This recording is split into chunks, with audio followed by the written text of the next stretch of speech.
1. A learning and development manager is designing a leadership course for mid-level managers.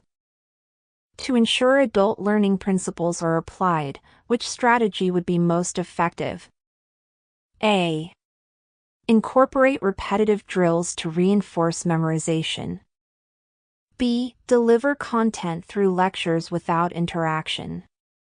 C. Use real-world problem-solving activities related to their roles. D. Assign weekly quizzes on theoretical leadership models.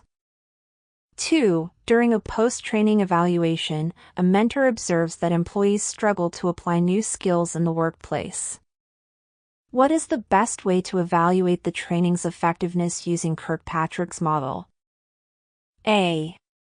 Measure employee satisfaction immediately after training.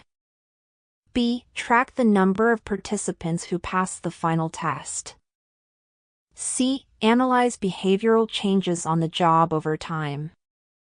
D. Review attendance records and course completion rates. 3. An instructional designer must align training content with regulatory guidelines.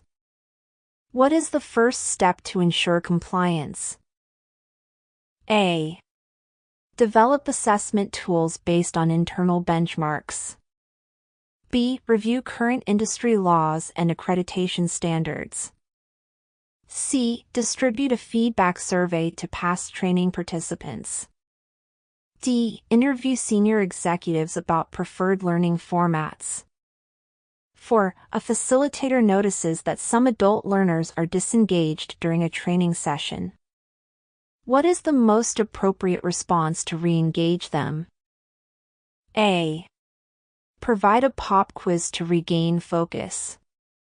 B. Pause the session and ask for personal insights related to the topic. C. Continue with the content as planned to stay on schedule. D. Assign additional reading materials for self-study. 5. A healthcare organization must ensure its training for sterile processing meets national standards. What is the best method to confirm regulatory compliance? A. Compare the curriculum to standards set by accrediting bodies. B. Conduct internal focus groups with department heads. C. Review competitor training materials. D. Use only generic training modules provided online. 6. A mentoring program requires evaluation of mentor performance. Which method best measures the quality of mentorship? A. Number of hours logged in mentor-mentee meetings. B. Anonymous mentee feedback on developmental support. C. Mentor self-assessment forms. D. Final test scores of ments. 7. An adult learner prefers to complete modules independently and at their own pace. Which learning approach best supports this preference? A.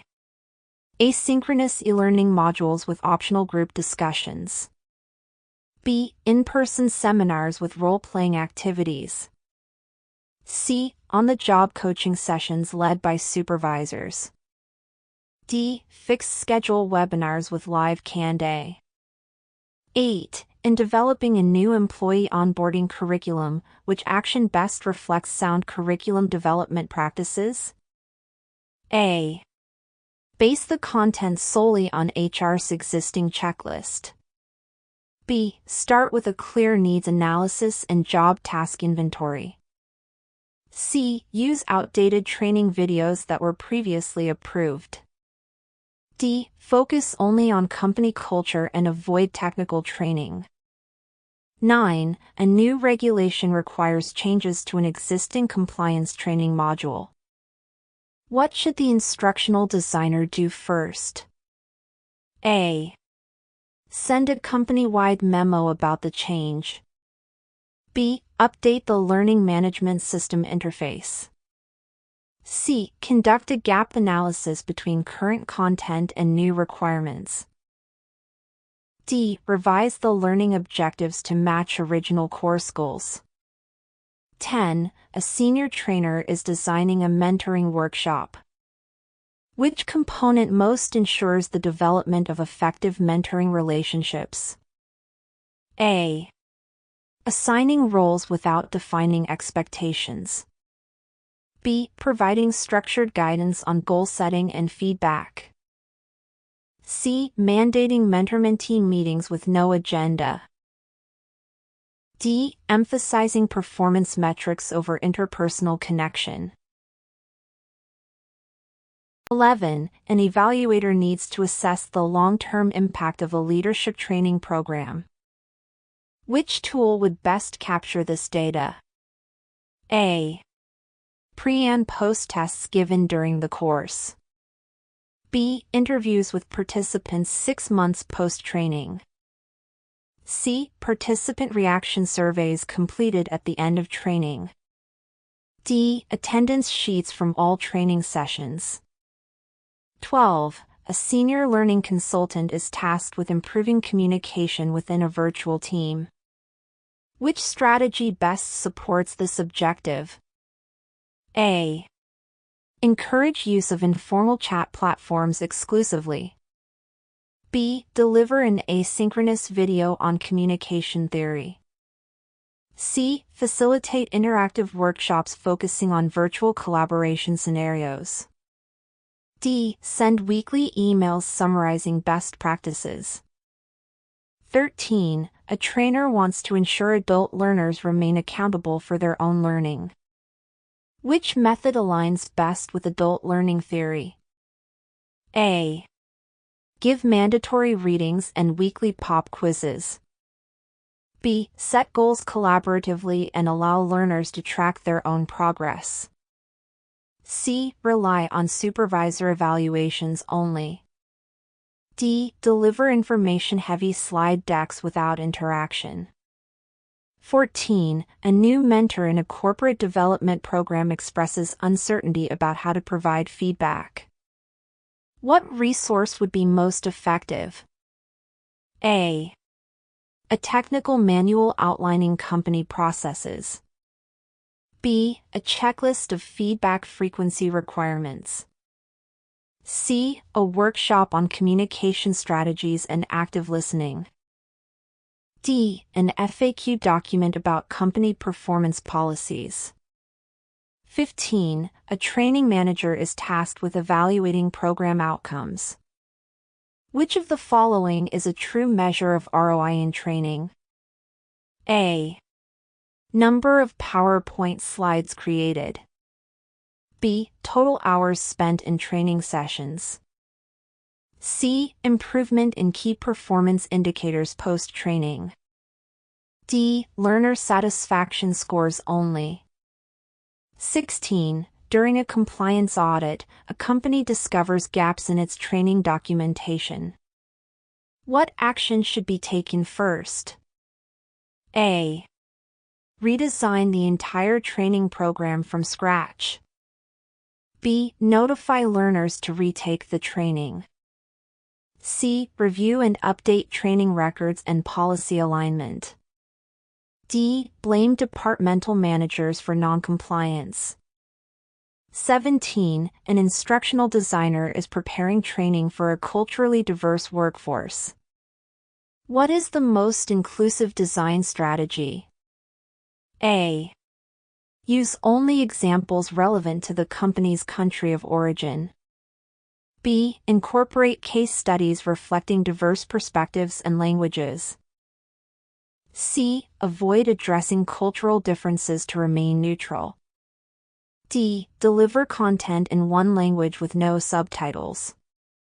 18. A mentor is struggling to build trust with a new mentee. What is the best approach? A. Focus only on task completion and performance goals. B. Share personal career challenges to foster mutual understanding. C. Critique the mentee's past mistakes to push for improvement. D. Limit meetings to once a quarter to reduce conflict. 19. A facilitator receives feedback that a session was too lecture-heavy. What change would best enhance adult engagement? A. Increase the session length to cover more content. B. Add interactive breakout sessions with peer collaboration. C. Remove discussion to stay on track with slides. D. Provide printed notes and skip in-session explanations. 20. A curriculum developer must ensure that instructional content supports performance-based outcomes. What approach best meets this requirement? A. List theoretical principles and the learning objectives. B. Align instructional activities with job performance tasks. C. Focus solely on multimedia design elements.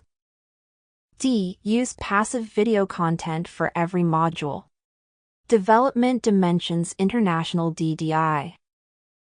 The DDI Assessment Advices Test is a professional evaluation tool developed by Development Dimensions International DDI to assess an individual's ability to apply leadership, training, and development best practices within organizational settings.